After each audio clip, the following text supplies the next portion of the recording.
사무엘하 12장에서 13절에서 14절입니다.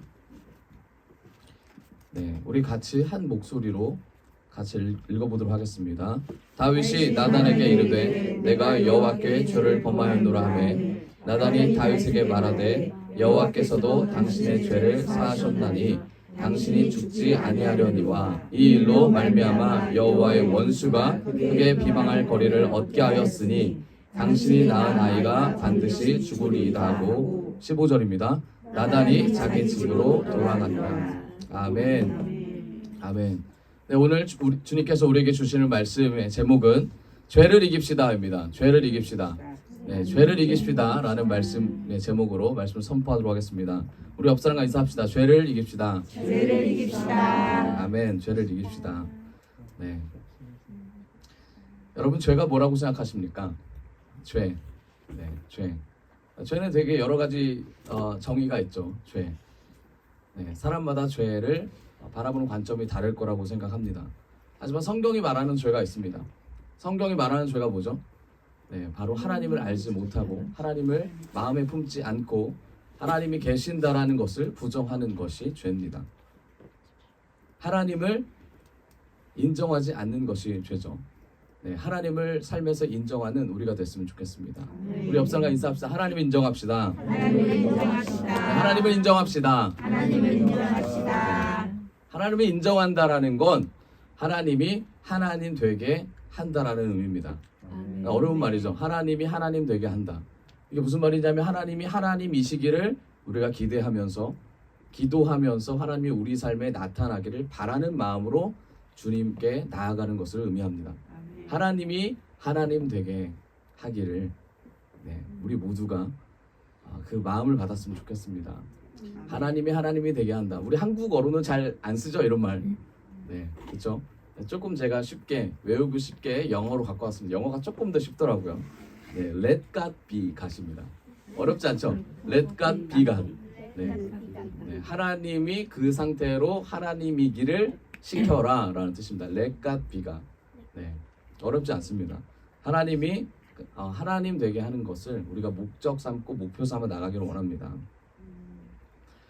네, 오늘 우리가 본문을 읽었습니다. 사무엘하 우리가 12장 본문을 읽었습니다. 네, 11장에 보면 다윗이 밧세바의 사건을 가지고 진행되고 있는 그런 상황입니다. 밧세바가 누굽니까? 우리아의 아내이면서 다윗이 품었던 여인이 이제 밧세바입니다. 뭐 내용은 다 아시죠, 그렇죠? 자, 그런데 오늘 사무엘 12장에서는 이제 나단이라는 사람이 나옵니다. 나단이 누굽니까? 네, 선지자입니다. 선지자라고 함은 하나님의 말씀을 대언하는 사람을 선지자라고 합니다. 하나님과 가깝게 지내면서 하나님의 말씀을 하나님의 사람들에게 전하는 사람을 이제 선지자라고 하는데, 이 나단이라는 사람이 다윗 옆에서 하나님의 말을 이제 전하는 내용이 이제 나오게 됩니다. 사무엘하 12장 1절에 보면 주님께서 나단을 다윗에게 보내시니 그가 다윗에게 가서 그에게 이르되 한 성읍에 두 사람이 있는데 한 사람은 부자고 부하고 한 사람은 가난하다라고 이제 설명을 하게 됩니다. 나단이 다윗에게 나아가는 그 목적이 뭡니까? 가장 큰 거는 하나님이 나단을 보내셨다는 겁니다. 하나님이 직접 다윗에게 나단을 보내십니다. 그리고 말씀하십니다. 나단을 통해서 부자가 있고 가난한 자가 있었다. 2절입니다. 그 부자는 양과 소가 심이 많다. 너무나 많다. 라고 말을 합니다. 3절. 가난한 사람은 아무것도 없고 자기가 사서 기르는 작은 암양새끼 한 마리뿐이라. 그 암양새끼는 그와 그의 자식과 함께 자라며 그가 먹는 것을 먹으며 그의 잔으로 마시며 그의 품에 누임으로 그에게는 딸처럼 되었거늘. 이라고 성경은 고백하고 있습니다. 부자가 있습니다. 가난한 자가 있었어요. 부자는 너무나 많은 양과 소가 있었고, 가난한 자는 양과 소가 많지 않았지만 기르던 양이 한 마리 있었다라고 이제 나단을 통해서 우리가 알 수 있습니다. 그런데 그게 그냥 기르는 게 아니라 어떤 마음을 기르고 있습니까? 자식처럼, 딸처럼 길렀다라는 겁니다. 자, 4절입니다. 우리 같이 한번 읽어봅시다. 4절 시작. 어떤 행인이 자기에게 온 힘을 위하여 자기의 양과 소를 아껴 잡지 아니하고 가난한 사람의 양새끼를 빼앗아다가 자기에게 온 사람을 위하여 잡았나이다. 이제 어떤 행인이 부자의 집에 오게 됩니다. 부자가 자기의 온 행인을 위하여 자기의 양과 소를 잡지 않고 가난한 자에게 있었던 그 한 마리 양을 잡아서 대접을 하게 됩니다. 여러분, 부자 행위가 잘못된 겁니까? 네, 우린 잘못됐다고 보죠. 그런데 세상적인 이치로 봤을 땐 이건 잘못된 게 아닙니다. 부자가 가난한 자의 것을 뺏어서, 힘 있는 자가 힘이 약한 자의 것을 뺏어서 무언가를 한다라는 건 세상적인 관점에선 죄가 되지 않습니다. 근데 우리는 그것을 죄라고 바라보고 있는 입장입니다. 세상은 그럼 그걸 왜 죄라고 말을 안 할까요? 왜냐하면 그걸 당연한 결과라고 보기 때문입니다. 여러분, 세상이 말하는, 그리고 이 부자가 행동한 이 행동의 배경 안에, 동기 안에 뭐가 깔려 있었을까요? 뭐가 깔려 있었냐면 이 내면 안에 가난한 자가 가진 그 양의 가치가 자신이 생각하는 그 양의 가치와 같음이 깔려 있었습니다. 이게 무슨 말입니까? 부자가 생각하는 그 양에 대한 그 가치가 아주 형편이 없었다라는 거예요. 가난한 자가 가졌던 그 양이 내가 많이 가졌던 그 양 중에 하나이기 때문에 아주 형편이 없었다라는 겁니다. 이게 무엇을 의미하냐면 부자가 생각하는 양에 대한 가치를 생각하는 거예요. 이게 뭡니까? 그야말로 소유의 개념이라는 겁니다. 소유. 여러분, 내가 가진 소유를 늘리고자 한다면 다른 사람이 가진 소유를 뺏어서라도 늘리고자 하는 것이 사람의 마음입니다. 이것이 죄라고 세상은 말합니까? 아니죠. 죄라고 말하지 않아요. 똑똑하다고 말합니다. 영리하다고 말합니다.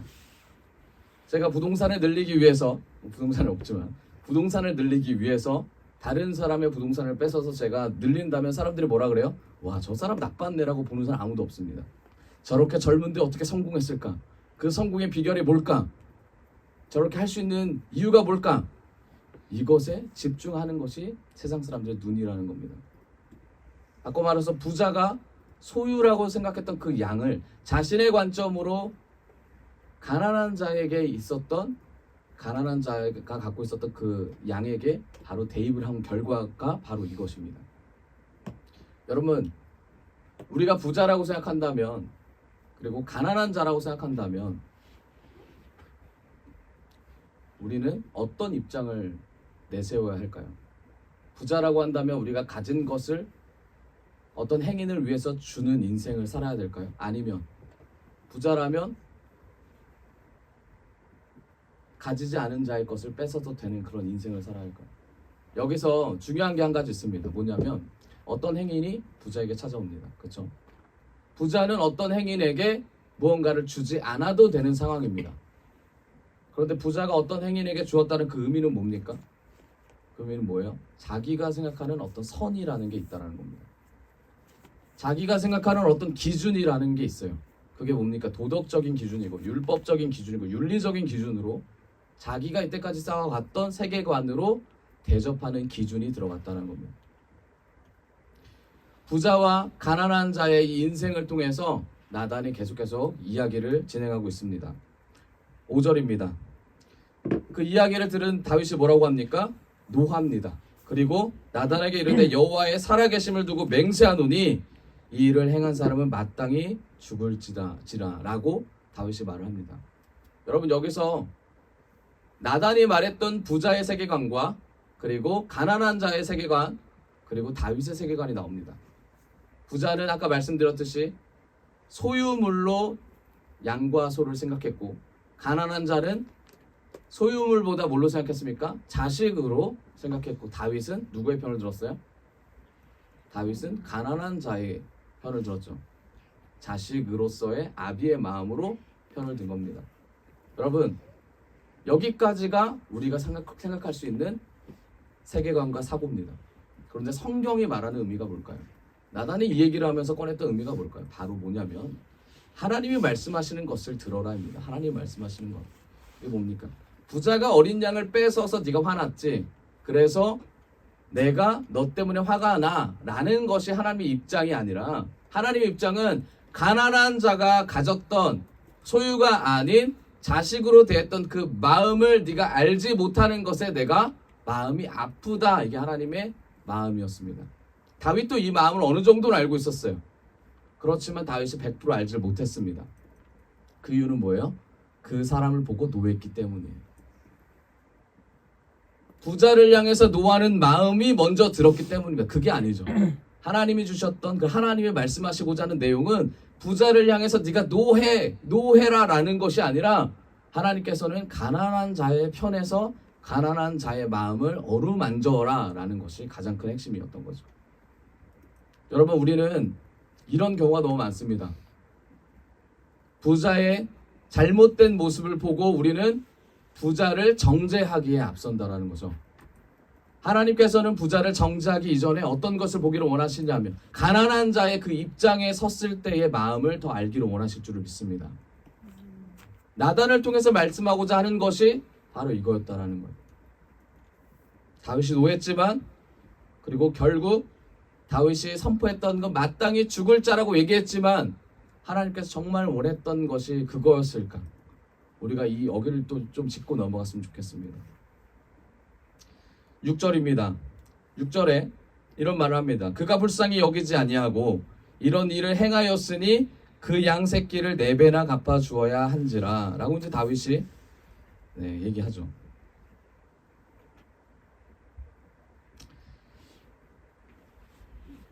다윗은 배상을 얘기하고 있습니다. 하나님은 뭘 얘기할까요? 하나님은 다윗에게 뭘 얘기할까요? 7절입니다. 이런 스토리를 통해서 말씀하죠. 같이 읽어볼까요? 시작.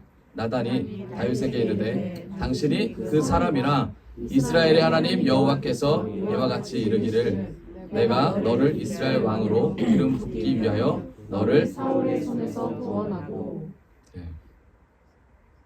하나님이 개입하십니다. 나단을 통해서 하나님이 개입하세요. 나단이 부자와 가난한 자의 양의 그리고 소에 대해서 얘기를 막 하고 있는데 다윗이 거기서 노합니다. 그렇죠? 부자 편을 드는 게 아니라 누구 편을 들었어요? 가난한 자의 편을 들으면서 자신의 입장으로, 세계관으로, 자신의 성격으로 펼쳐가기 시작합니다. 그러면서 하나님께서 말씀하시고자 하는 게 뭐냐면 부자가 바로 너다 라고 나단을 통해서 말씀하세요. 그럼 다윗이 부자가 너다라고 말을 했을 때 다윗의 고백이 뭡니까? 바로 고백이 이런 말 합니다.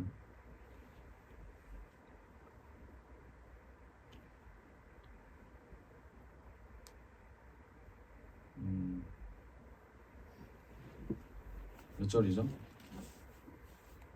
지금 우리가 읽었던 게 7절이죠? 13절에 이런 말합니다. 다윗이 나단에게 말을 하죠. 이런 말합니다. 다윗이 나단에게 이르되 같이 읽어봅시다. 시작. 다윗이 나단에게 이르되 내가 여호와께 죄를 범하였노라 하매 라고 이제 말을 하죠.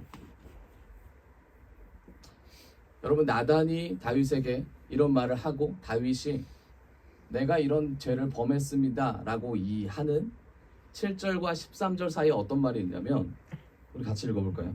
8절부터 읽어봅시다. 8절 시작. 내 주인의 집을 내게 주고 내 주인의 아들들을 내 품에 두고 이스라엘과 유다 족속을 내게 맡겼느니라. 만일 그것이 부족하였을 것 같으면 내가 내게 이것저것을 더 주었습니다. 아멘. 주인의 집을 주고 주인의 아들들과 모든 이스라엘 유다 족속을 너에게 맡겼는데 무슨 말입니까? 너에게 네가 원하지 않더라도 네가 원하는 모든 것을 주었는데 감사거리를 계속해서 주었는데 하나님께서 주신 축복이 넘쳐나는데 남들이 가지지 못하는 자리를 주고 남들이 원하고 있는 모든 것을 다 채워줬는데 어찌 그 은혜를 잊고 있냐라고 8절부터 이야기가 시작됩니다. 그러면서 7절 8절 8절에 우리가 방금 읽었던 것처럼 그 9절에 이런 말씀이 있습니다. 같이 읽어봅시다. 그러한데 어찌하여 내가 여호와의 말씀을 업신여기고 나 보기에 악을 행하였느냐. 내가 칼로 햇사람 우리아를 치되 암몬 자손의 칼로 죽이고 그의 아내를 빼앗아 내 아내로 삼았도다. 아멘. 네가 어찌하여 말씀을 업신 여기느냐? 네가 어찌하여 나보기에 악을 행하느냐? 라고 하나님께서 다윗에게 정죄하기 시작합니다. 여러분, 다윗이 무슨 죄를 지었는지 잘 알고 계시죠? 다윗이 전쟁 중이었습니다. 그렇죠?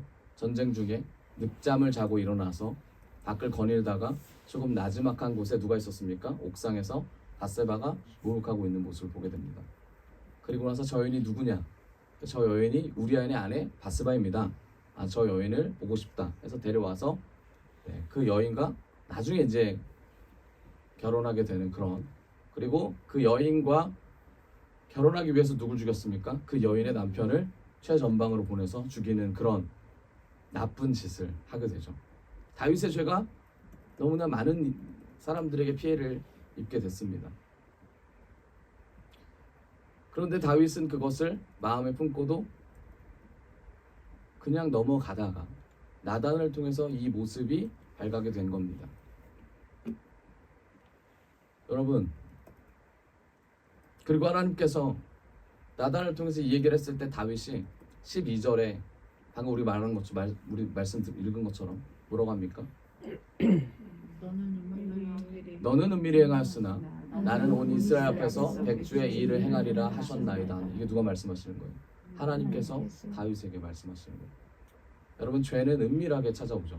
은밀하게 찾아옵니다. 은밀하게 찾아오면 죄가 아니죠. 은밀하게 찾아와요. 어디서부터 찾아옵니까? 생각을 통해서 찾아옵니다. 그리고 행동할 수 있도록 환경을 만듭니다. 그리고 그 환경을 만들면서 내가 죄인이라는 사실을 잊게 만듭니다. 그게 죄가 하는 무서운 일이에요. 틈을 공략하고 그 틈을 계속 누리는 게 죄입니다. 그렇죠? 거의 이 죄, 이 은밀한 죄에 거의 다 넘어지기 마련입니다. 다윗도 그랬어요. 13절에 우리가 방금 읽은 것처럼 내가 여호와께 죄를 범하노라 하매 나단이 다윗에게 말하되 여호와께서도 당신의 죄를 사하였다. 당신은 죽지 아니하려니와 라고 말씀하십니다. 여러분, 7절부터 쭉 보면은 여호와께서 이렇게 저렇게 너에게 내가 은혜를 베풀었는데 라고 하면서 쭉 나옵니다. 그리고 나서 내가 너에게 재앙을 내리겠다, 너에게 책임을 묻겠다 라고 하면서 하나님께서 나오는 그 과정에서 다윗이 고백을 합니다. 내가 하나님께 범죄를 졌습니다. 다윗의 심정이 어땠을까요? 죄를 들킨 게 힘든 게 아니라 죄를 책임지는 게 더 힘들지 않았을까요? 죄를 책임지고 내가 이걸 감당할 수 있을까라는 그것이 더 힘들지 않았을까요? 모든 결정에는 책임이 따릅니다. 그렇죠? 모든 결정에 책임이 따라요. 책임이 없는 행동은 없습니다. 책임이 없다라는 행동, 누군가가 대신 책임져 준다라는 건 잘못된 겁니다. 모든 말엔 책임이 따라야 되고 모든 행동엔 반드시 책임이 있어야 돼요. 그게 작은 것이든 큰 것이든. 그래서 다윗은 책임을 지기로 하나님 앞에 결단을 합니다. 하나님, 내가 지은 책임을 지겠습니다라는 결단을 합니다. 그래서 11절에 우리가 방금 읽었던 것처럼 내가 너의 집에 재앙을 일으키겠다라고 하나님께서 말씀하십니다. 내가 네 눈앞에서 네 아내를 빼앗아 이웃에게 주겠다. 네 아내들과 더불어 백주에 동침하게 하겠다. 그리고 12절 우리가 읽은 것처럼 너는 은밀히 행했지만 나는 은밀하게 행하지 않겠다라고 선포하십니다. 그리고 다시 한번 다윗이 고백하는 얘기가 나오죠. 여러분, 신기합니다.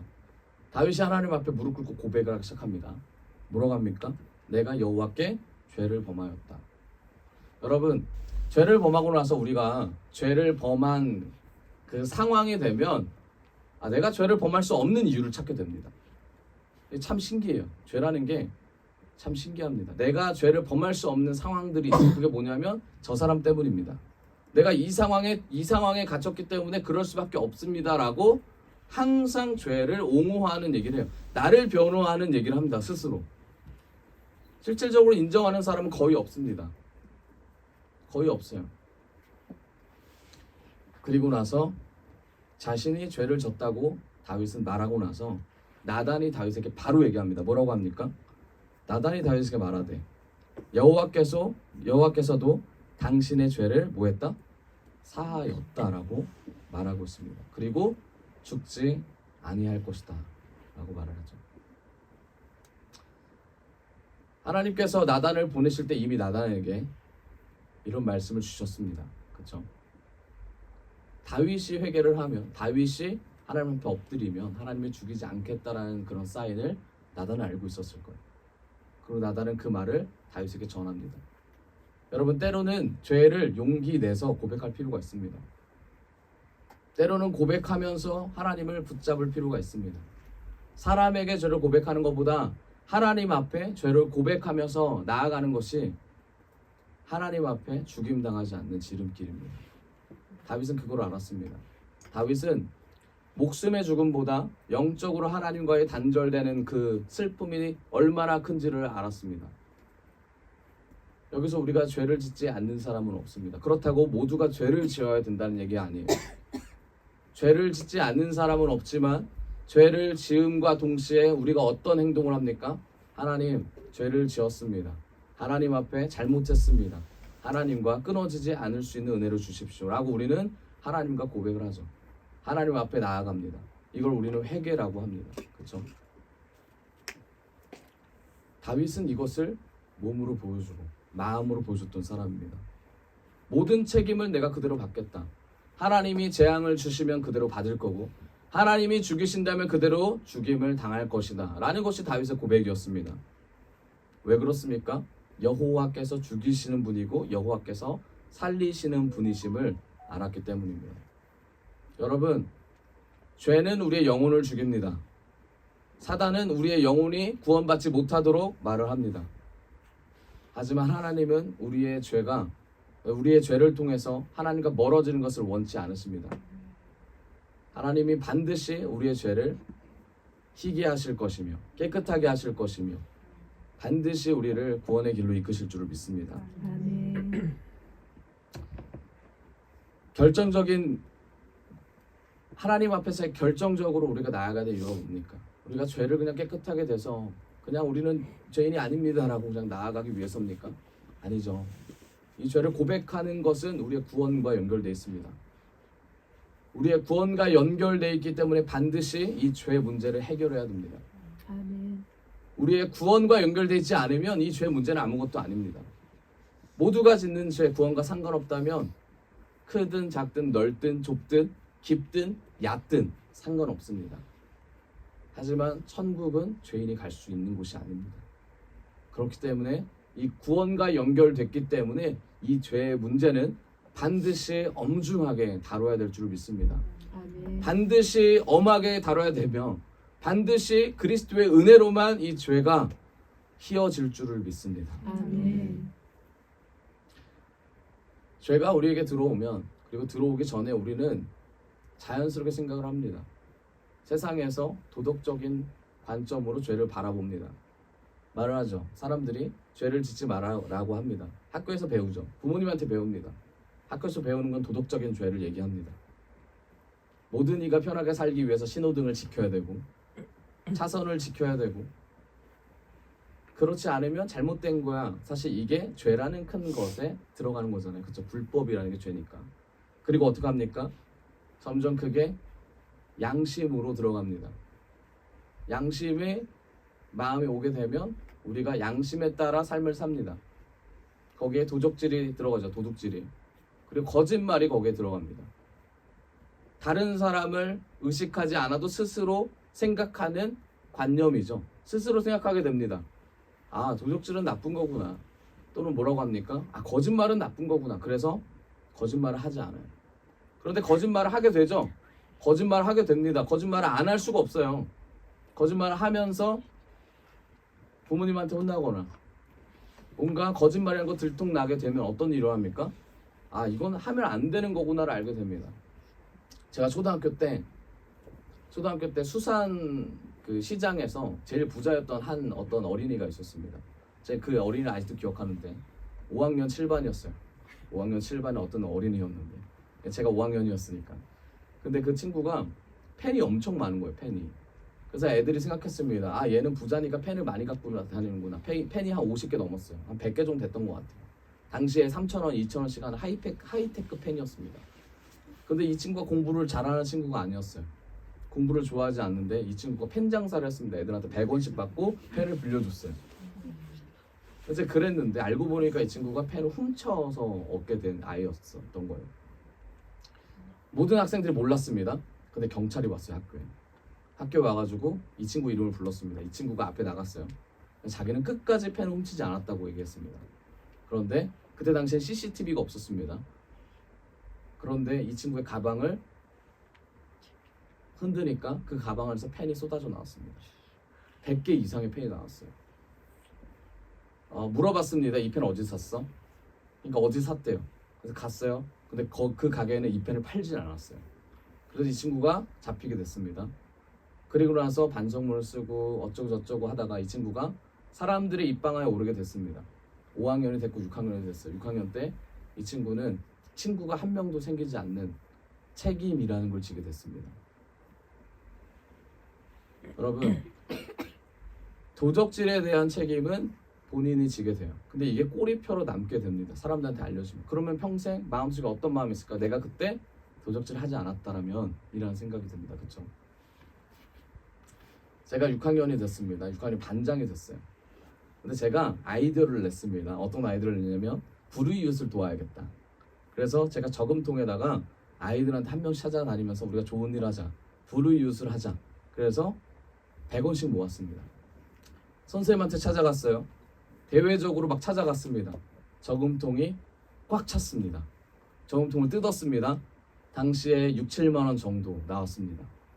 많이 나온 거잖아요. 초등학생 아이의 눈으로 봤을 때는 정말 많았습니다. 500원이면 아주 맛있는 걸 먹는데 6, 7만 원의 동전과 지폐가 모였다는 사실이 얼마나 기쁘던지. 근데 더 기쁜 게 있었습니다.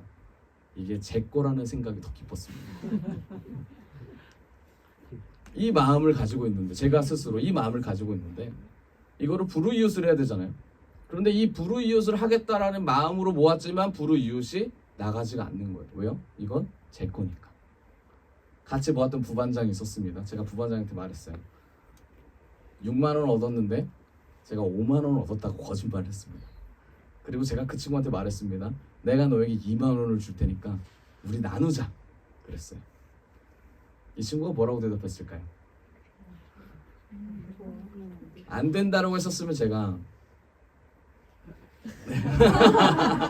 혼자 먹었겠죠. 네. 이 친구가 이런 말 하더라고요, 저한테. 저는 얼굴이 팔린 대외적으로 책임을 져야 되는 사람이고 자기는 괜찮다라는 거예요. 그래서 자기한테 3만 원을 달라는 거예요. 같이 하자는 얘기를 아주 영리하게 말을 하더라고요. 제가 그래서 그 친구가 딜을 했습니다.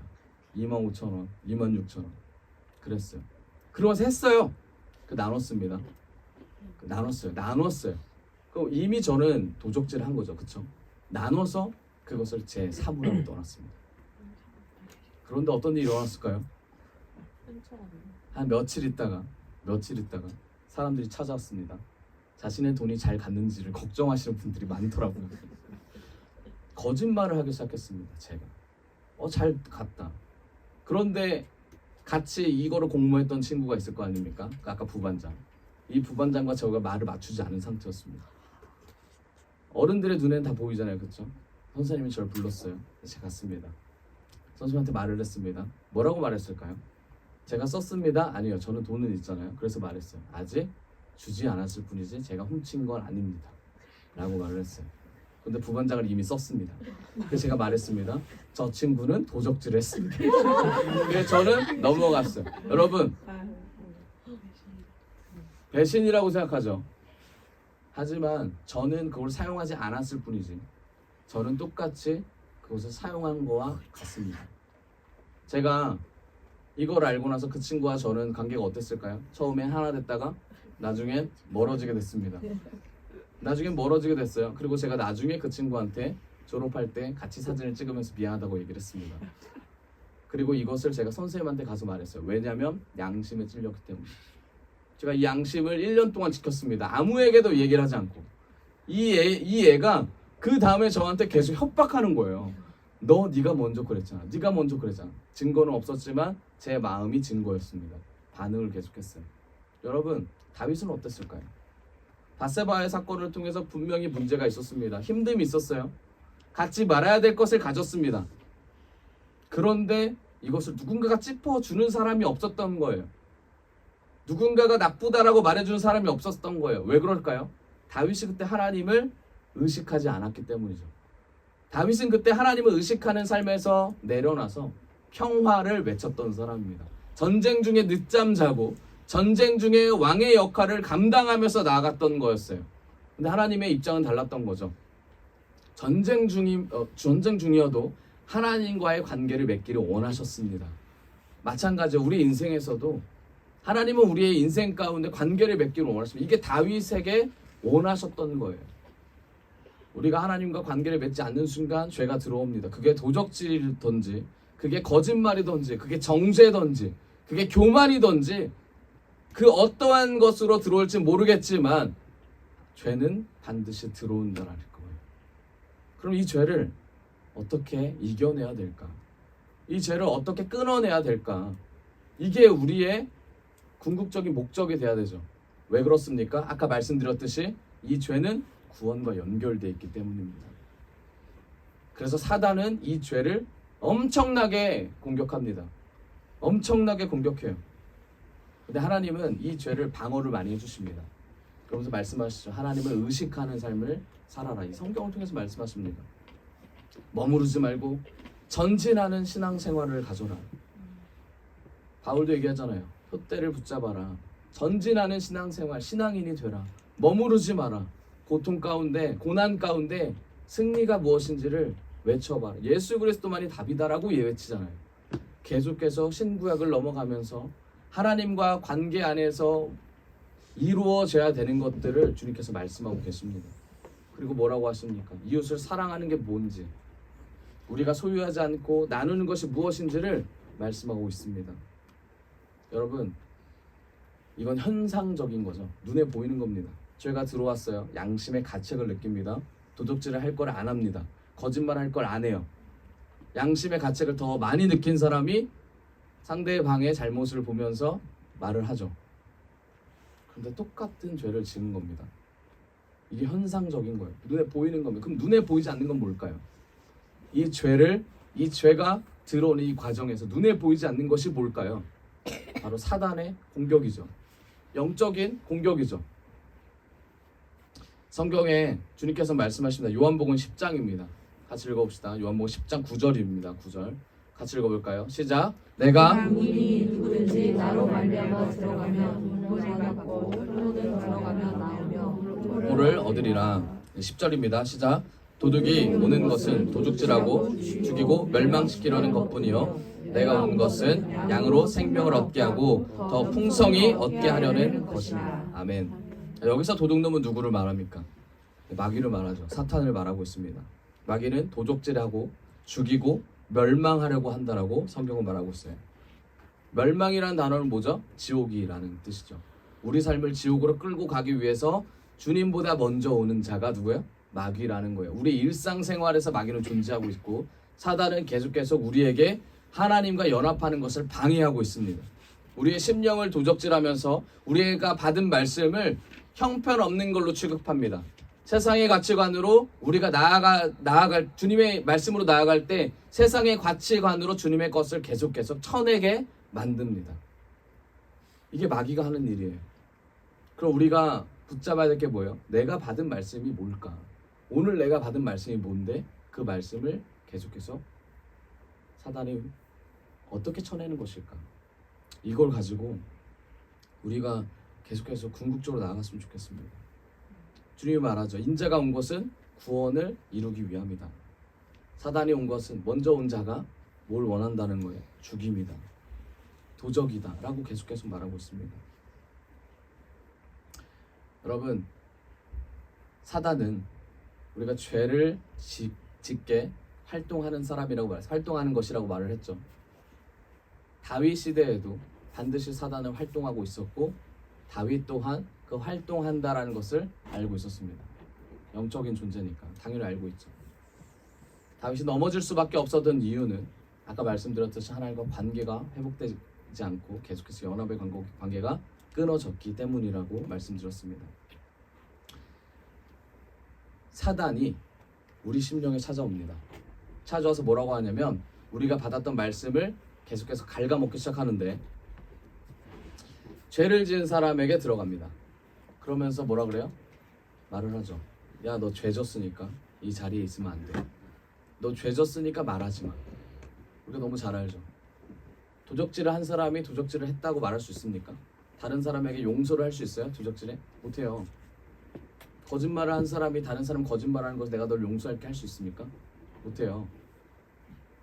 내 죄와 저 사람의 죄를 비교하기 시작합니다. 죄라는 건 그거예요. 비교하기 시작해요. 내 죄가 네 죄보다 작다. 내가 너보다 옳다. 계속 그 얘기를 해요. 근데 죄에 비교할 가치가 있습니까? 아니죠. 그럴 수 없습니다. 계속 사단은 양심에 들어가서 고발을 하고 있습니다. 하나님의 일을 하는 사람들한테 죄는 찾아갑니다. 저한테도 찾아오고 여기 앉아 계신 모든 저뿐만 아니라 많은 분들도 죄라는 것이 찾아옵니다. 그리고 사단은 공격하죠. 죄를 졌으니까 그거 하면 안 돼. 섬기면 안 돼. 주님과 멀어져야 돼. 목사님한테는 뭐라고 합니까? 목사직을 내려놔야 돼. 물론 어느 부분에서 내려놓을 필요가 있죠. 집사님한테 뭐라고 해요? 아, 네가 집사야? 내려놔야 돼. 사단은 계속 말합니다. 신학생들한테 뭐라고 말합니까? 네가 어떻게 신학생이야? 어떻게 앞으로 사역을 할 수 있겠어? 내려놔야 돼. 교회 가는 사람한테 뭐라고 합니까? 어떻게 네가 교회를 다녀? 교회 가지 마. 누가 말하죠? 사단이 말합니다. 구원을 받지 못하도록 사단이 계속해서 갉아먹어요. 여러분 주변을 보십시오. 주변에 많은 분들이 교회를 꺼려 하시는 분들도 있어요. 너무 죄를 많이 져서 내가 갈 곳이 아니다라고 말하시는 분들도 분명히 있습니다. 그런 분들에게 우리가 가서 말해야 될 건 뭐예요? 죄를 많이 졌으니까 조금 이따 오십시오라고 말해야 됩니까? 아니요. 죄를 많이 진 사람들이 더 와야 되는 곳이 어딥니까? 교회예요. 왜입니까?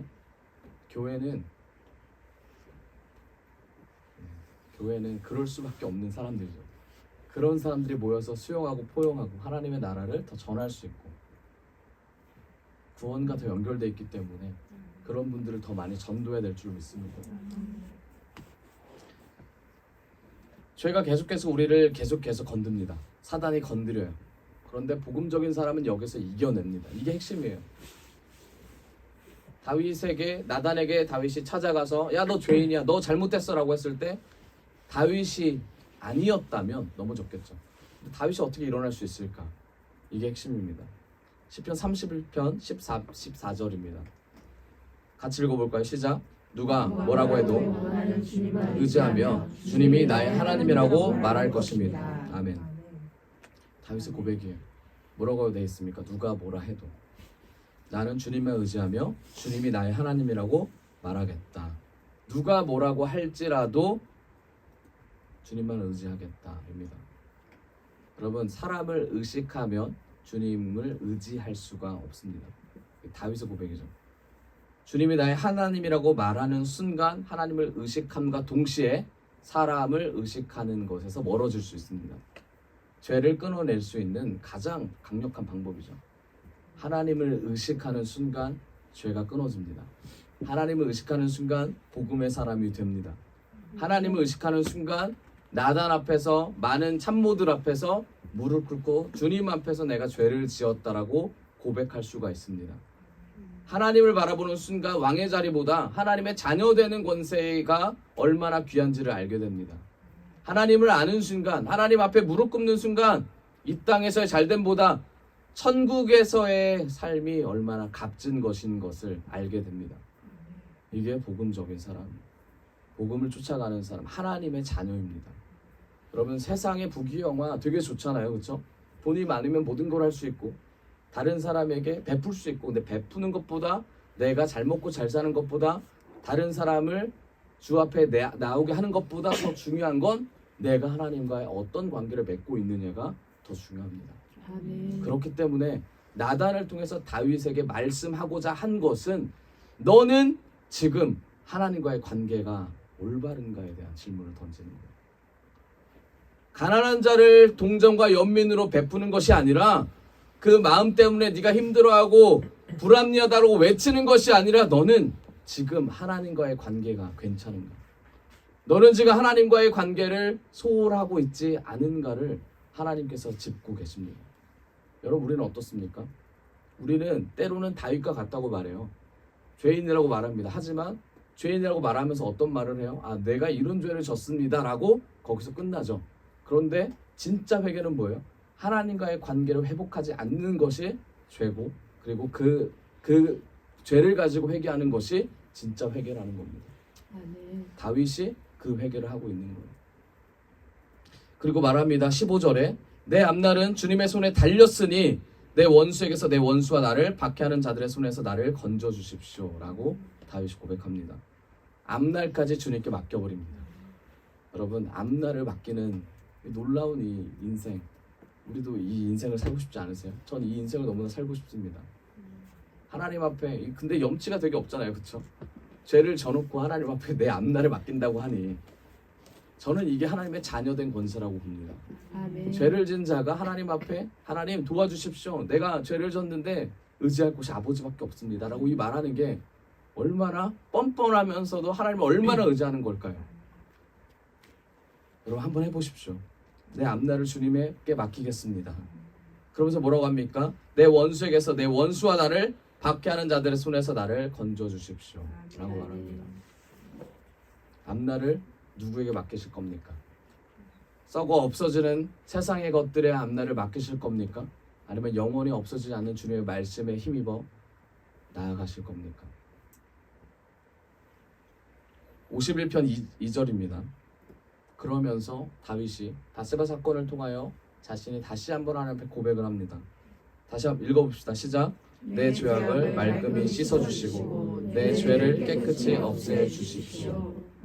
아멘. 하나님께서는 이 죄를 말끔히 씻어주실 분이라는 확신이 다윗에게 있었습니다.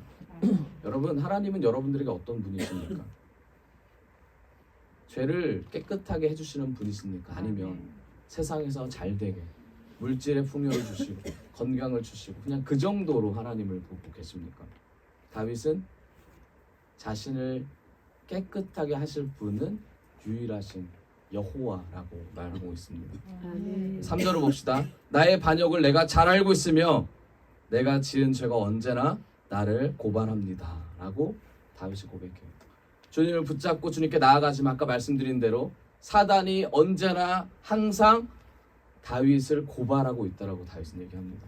하나님, 내가 눈을 감아도 눈을 떠도 내 죄가 떠나지가 않습니다. 다른 사람들이 뭐라고 안 하고 있지만 내가 너무나 괴롭습니다 라고 다윗이 고백합니다. 누구 앞에서 고백합니까? 하나님 앞에서 고백하는 거예요. 여러분, 하나님 앞에서 고백하는 인생이 되기를 원합니다. 하나님 앞에서 삶을 살아낼 때 하나님 앞에서 반드시 깨끗함을 입을 줄을 믿습니다. 4절입니다. 주님께서 오직 주님께만 나는 죄를 지었습니다. 주님의 눈앞에서 내가 악한 일을 저질렀으니 주님의 판결은 옳으시며 주님의 심판은 정당합니다. 책임을 지겠다고 하는 다윗의 모습입니다. 오직 주님께만 지었습니다. 주님의 판결이 옳으시고 주님의 심판이 뭐라고 합니까? 정당하다고 얘기합니다. 다윗의 집안엔 앞으로의 재앙이 내릴 겁니다. 다윗은 그것을 알고 있었습니다. 그런데 그것을 정당하고 옳다라고 하나님을 높이고 있습니다. 여러분, 죄의 결과는 사망입니다. 죄에 대한 대가는 반드시 따릅니다. 그것은 책임을 져야 되는 겁니다. 다윗은 그걸 알고 있습니다. 많은 교회와 많은 믿는 크리스찬들은 죄에 대한 결과가 예수 그리스도를 믿음으로써 해결된다고 말합니다. 물론 죄에 대한 삭은 사망이지만 그게 바뀝니다. 생명을 주시는 분이 예수님이니까 우리의 구원의 자리로 다시 갑니다. 하지만 죄를 짓는 그 죄에 대한 책임은 반드시 우리가 져야 됩니다. 다윗은 그것을 알면서도 마음이 힘들면서도 하나님 앞에 다시 한번 나아가 고백합니다. 뭐라고 하냐면 8절입니다. 같이 읽어볼까요? 시작. 기쁨과 즐거움은 소리를 들려주십시오. 주님께서 꺾으신 뼈들도 기뻐하며 춤출 것입니다. 아멘. 주님께서 꺾으신 뼈들 얼마나 아픕니까? 얼마나 아파요. 그렇죠? 자신의 몸을 꺾어진 뼈라고 표현하고 있습니다. 그런 뼈들도 지금 뭐 한다 그래요? 기뻐하며 춤춘다고 말을 합니다.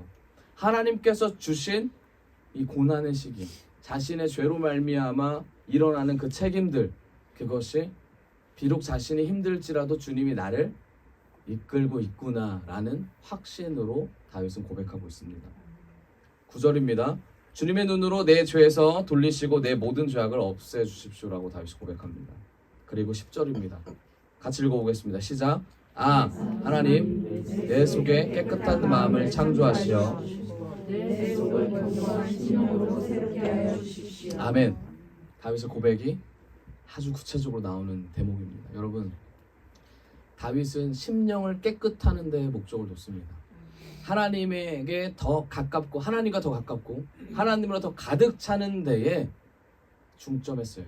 더 집중했어요. 그 이유가 뭡니까? 그것이 얼마나 가치 있다는 걸 아는 거예요. 여러분, 우리 안에 분명히 죄성이 있습니다. 우리가 행위로서 죄를 안 해도 우리 안에 죄성이 있어요. 이 죄성이 없어지려면, 이 죄성이 빨리 깨끗해지려면 주님과의 긴밀한 면밀한 연합이 있어야 될 줄 믿습니다. 복음적인 사람의 특징이고 복음적인 사람만이 할 수 있는 대화고 고백입니다. 이런 고백을 하고 계시다면 이미 복음적인 사람이에요. 이런 고백이 아니라 매일 죄에 사로잡혀서 죄인이고 내가 앞으로 나아갈 수 없다. 내가 어떻게 살아? 난 다시는 이 인생을 못 살겠어라고 지금 고백하신다면 복음적인 삶을 살기를 원합니다. 하나님은 그렇게 고백하는 자에게 죽이지 아니하시고 반드시 살리실 줄 믿습니다. 아멘. 요한계시록 12장 10절에 이런 말씀이 있습니다. 우리 같이 읽어볼까요?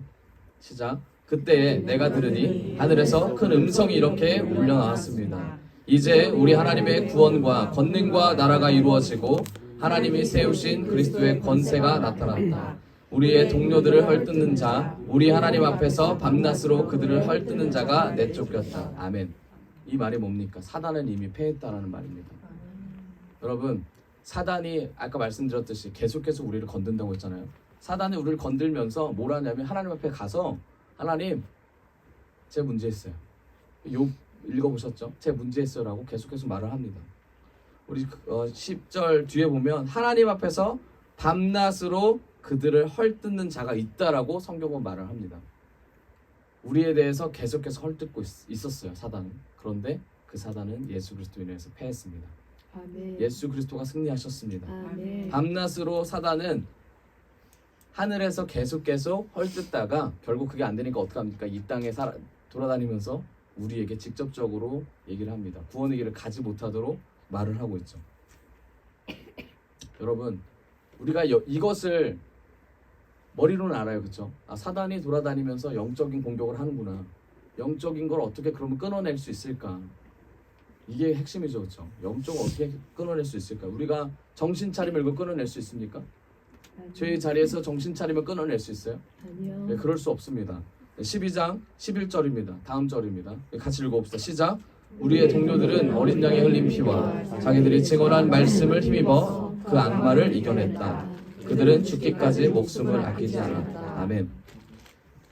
십자가에서 사단의 권세가 끊어졌습니다. 아멘. 그것을 믿을 때 어린 양의 피의 권능이 우리에게도 올 줄을 믿습니다. 아멘. 사단을 이길 수 있는 방법은 어린 양의 피입니다.